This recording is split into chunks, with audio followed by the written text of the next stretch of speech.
This show covers so much ground in 23 minutes.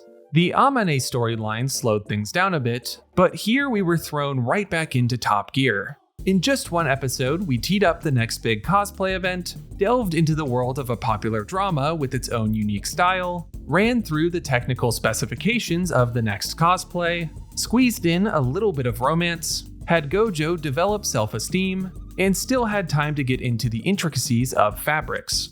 If that's not breakneck, I don't know what is. But honestly, it works for this show. If it was heavier subject matter, maybe not, but I continue to be impressed by this confident tone and assured direction.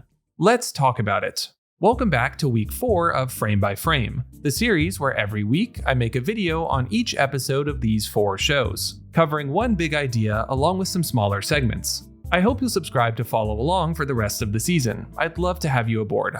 Let's start with a brief rundown of the plot. As part of the upcoming Culture Festival, there will be a beauty pageant where the entrants have to cross-dress. Marine is entering, and Gojo will be making her costume.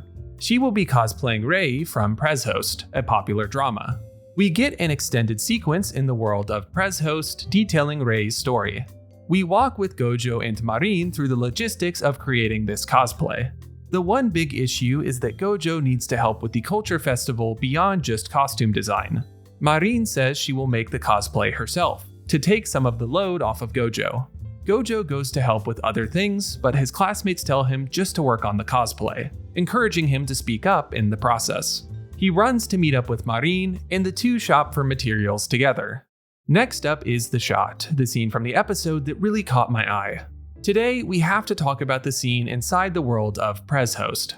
This is the second time this season that the show has fully submerged us into the world of one of Marine's cosplays, and I think it's quickly turning into one of the signature parts of the show.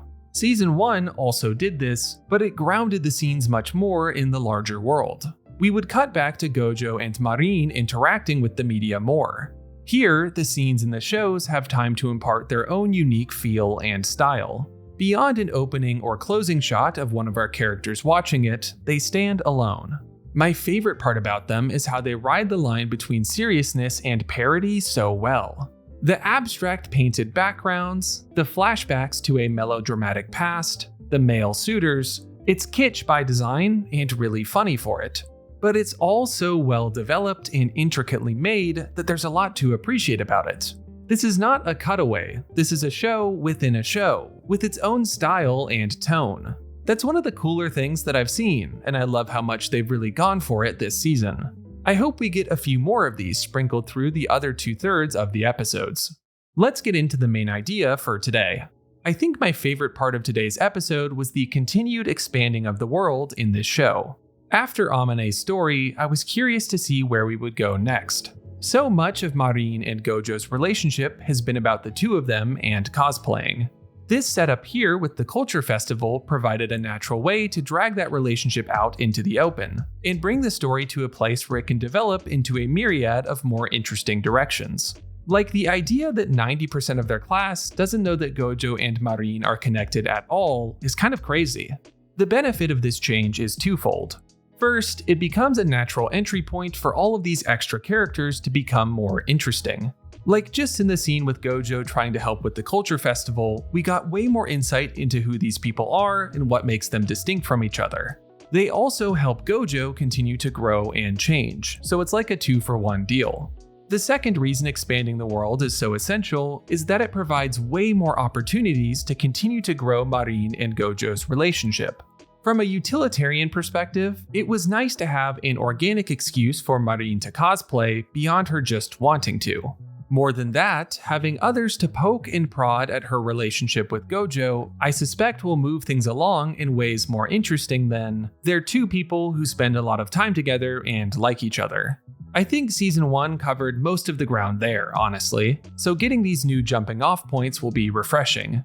All in all, while the episodic nature of the last couple episodes provided plenty of great moments, this episode was kind of the first to build off of some of the momentum of the season premiere, where we started building up Marine's friends as more substantive side characters. Picking that back up here really excited me. I can't wait to see where it takes us next. Our next segment is Audience Corner, where I ask you what you thought of the episode. I put up a poll on my channel asking you to rate this episode from 1 to 4 stars, and include a comment why if you wanted. First up is my own score, which I would say is 3 stars.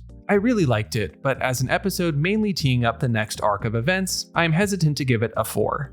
But what did you all give it? After tallying up the votes, you all scored it a 3.5 out of 4, so pretty high. Pickle Rick here highlights how they like the development of the classmates as characters, especially Sawa, though they did feel like the anime in anime setup went a bit long.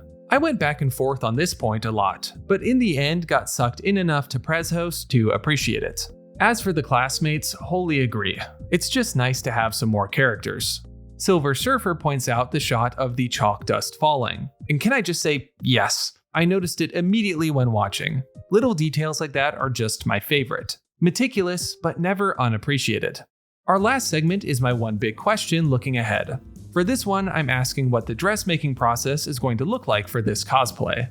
The episode made a big deal of Marine offering to make the dress, and then seemingly rolled it back almost immediately. I'm interested to see if that means it's business as usual moving ahead, or if there's anything more to say on the matter. There's some interesting plot lines about Marine wanting to get more involved with the dressmaking, or maybe even feeling that Gojo is being overbearing, but it could also just be a non-factor. Time will tell, I suppose.